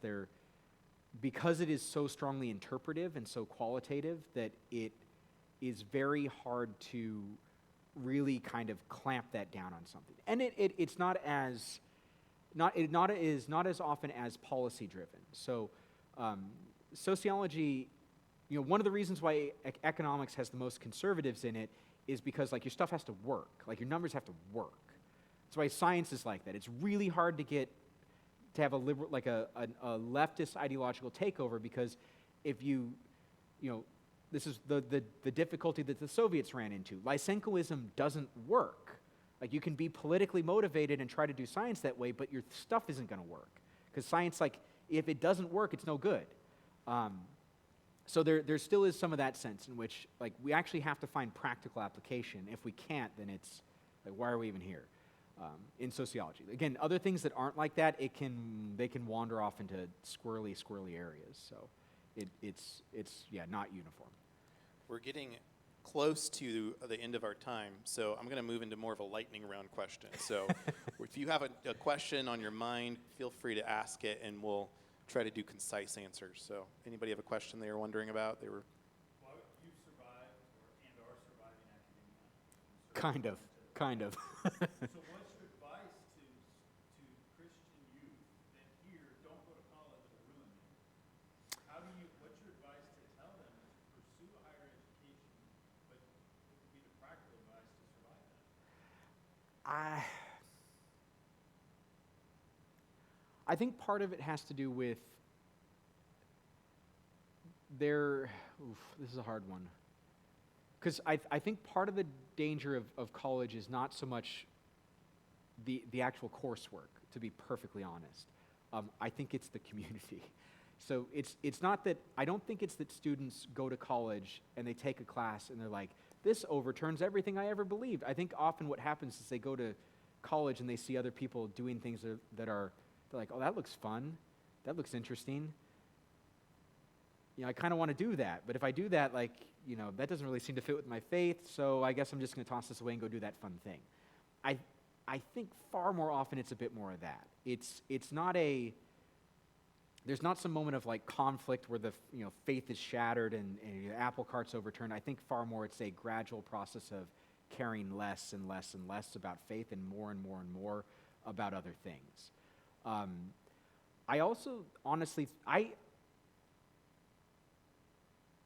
right now it's really hard for me to say because I don't really know what college campuses are like right now. Half the stuff I read terrifies me. Some of the stuff I hear is like, honestly, it's not as bad as it sounds like. So I really don't know which one's which.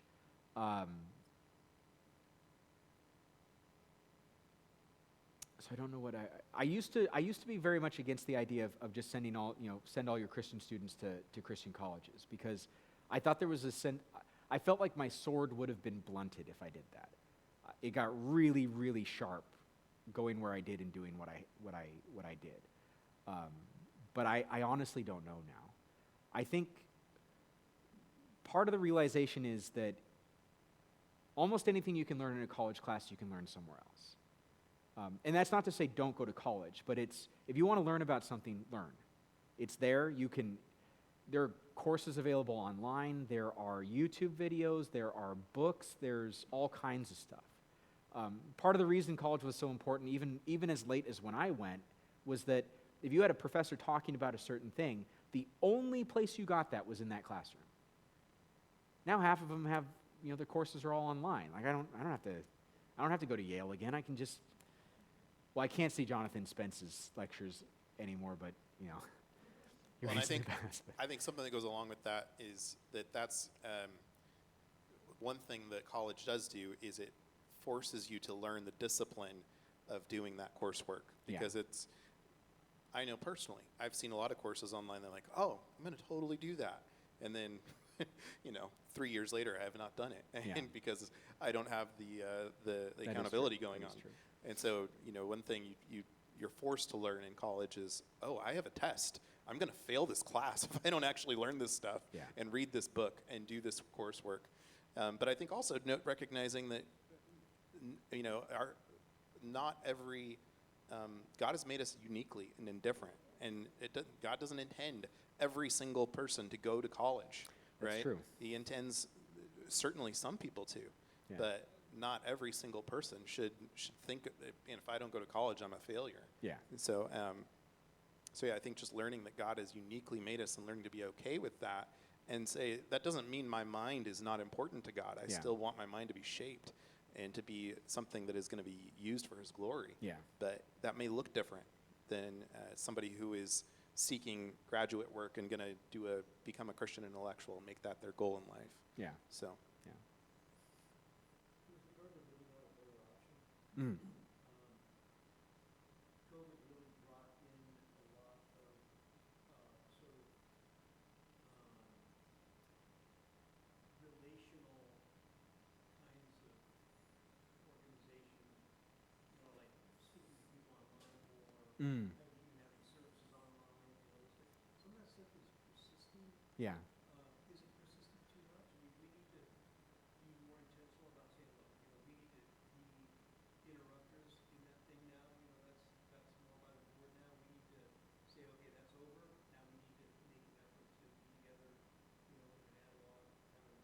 Mm. face, we need to be careful about that. I would say yes and no. I would caution against turning everything into online because, again, that physical, being physically present with people, being co-present is a powerful, powerful thing. Part of the way we're built is we very realistically and almost, I don't want to say mystically, but there's a powerful reaction to being present with other people in the body. That clearly, with what we know about Scripture, that's not accidental, and it's a very real and powerful thing. So I would certainly say, do not give up meeting together in the body. But I think it's worth considering how, because I think there were some very real benefits of expanding into, or making more online options available to people. And I think so for a couple of reasons. One is that, it expands outreach in a way that wasn't there beforehand. So, even before COVID, you might have a dozen different reasons that someone might not be able to come to church that week. And if they're able to remotely participate in the service at all, that's better than not participating at all. The other reason I think so, though, is that, and this goes back, I had thought of it when Nathaniel was mentioning something earlier, but I'm strongly convinced that we're going to find very soon here that the most unreached people group on earth are digital natives. So any way in which we can get better at reaching people who have grown up and lived their entire lives online will be helpful. It won't necessarily mean that the initial product is going to be all that good. My wife and I, the church we're at, it took them a long time to even get to that their online services weren't just straight up distracting. Like they could never figure out where to put the part with the slides. It would half cover the pastor, so it looked like no one was wearing clothing. It was really awkward. It was really awkward. So it's not to say we're going to get that well at the start, but we got to get better at it because it's very much like a completely different people group at this point. And even at my generation, I don't get that. I don't get the TikTok stuff.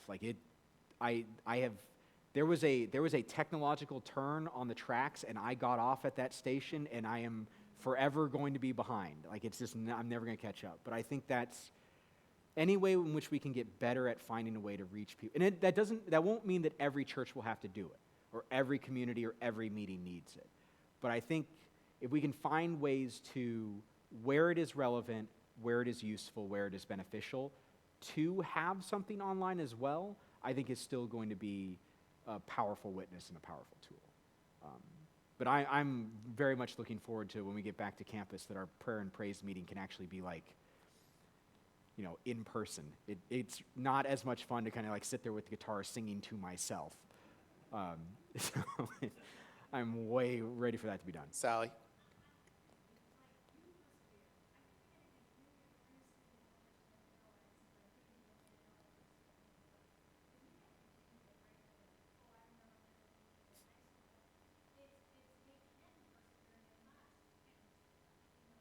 True.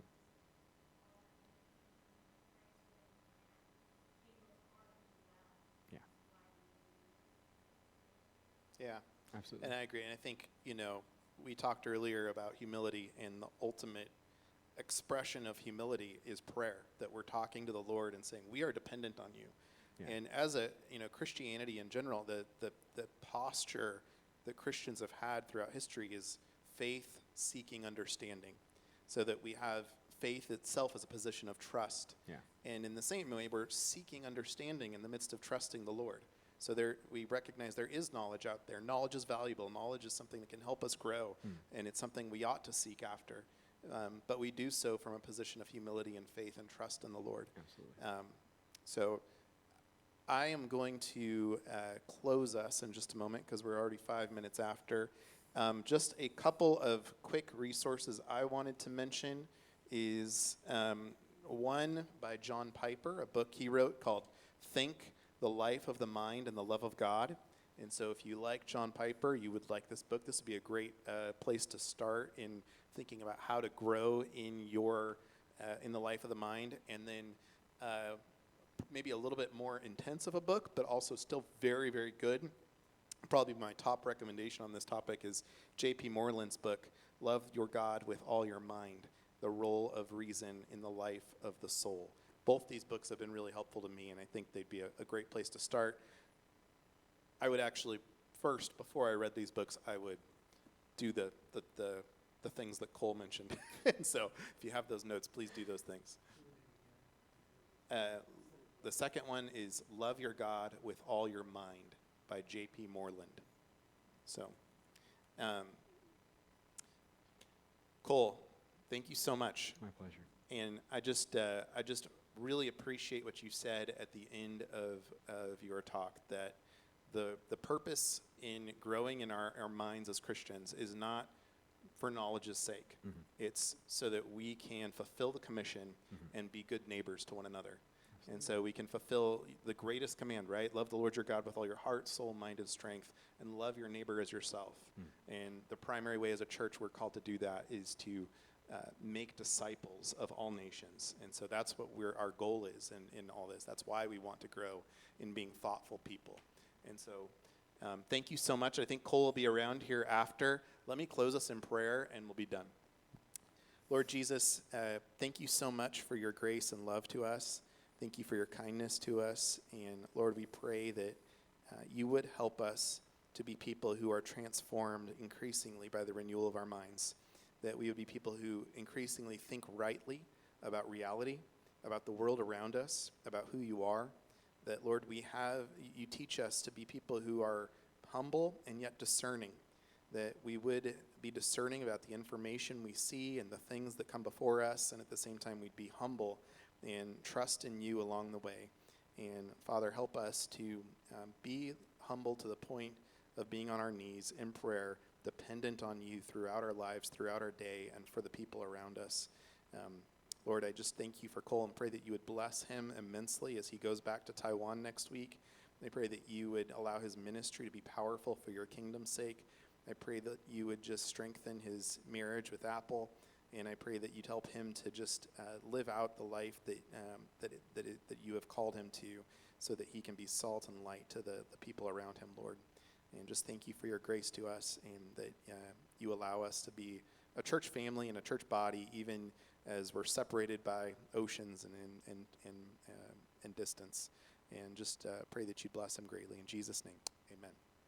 One final thank you I want to say is to Bob and Debbie Cook, who took me and my wife and Cole and Apple out to delicious Thai food and kind of was the impetus for this night happening. So thank you guys. We really appreciate it. Have a great night.